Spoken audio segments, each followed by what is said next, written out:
God said to Jacob, "Go up to Bethel and live there. Build an altar to God, who appeared to you when you were fleeing from your brother Esau." So Jacob said to his household and to all who were with him, "Get rid of the foreign gods you have with you. Purify yourselves and change your clothes. We are going up to Bethel, where I will build an altar to God, who answered me in my distress and has been with me wherever I have gone."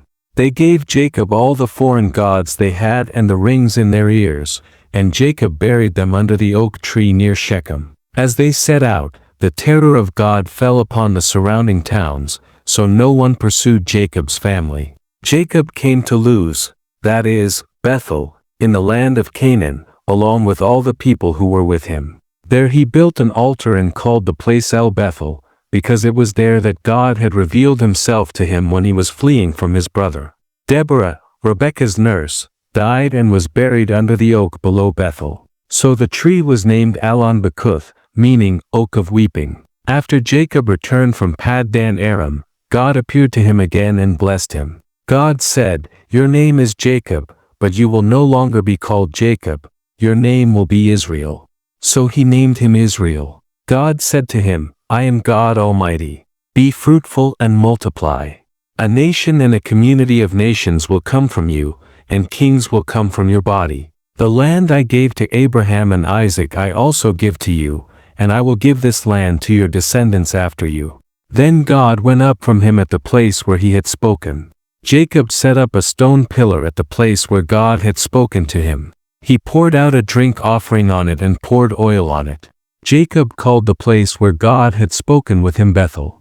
They moved on from Bethel, and while they were still some distance from Ephrath, Rachel began to give birth, and her labor was very difficult. As she was struggling, the midwife said to her, "Do not be afraid, for you have another son." As she breathed her last, for she was dying, she named her son Benoni, son of my sorrow. But his father named him Benjamin, son of the right hand. Rachel died and was buried on the way to Ephrath, which is Bethlehem. Jacob set up a pillar over her tomb, and to this day that pillar marks Rachel's grave. Israel moved on again and pitched his tent beyond Migdal Eder. While Israel was living in that region, Reuben went and slept with his father's concubine Bilhah, and Israel heard of it. Jacob had 12 sons. The sons of Leah were Reuben, Simeon, Levi, Judah, Issachar, and Zebulun. The sons of Rachel were Joseph and Benjamin. The sons of Rachel's servant Bilhah were Dan and Naphtali. The sons of Leah's servant Zilpah were Gad and Asher. These were the sons of Jacob, who were born to him in Paddan Aram. Jacob came home to his father Isaac in Mamre, near Kiriath Arba, that is, Hebron, where Abraham and Isaac had lived.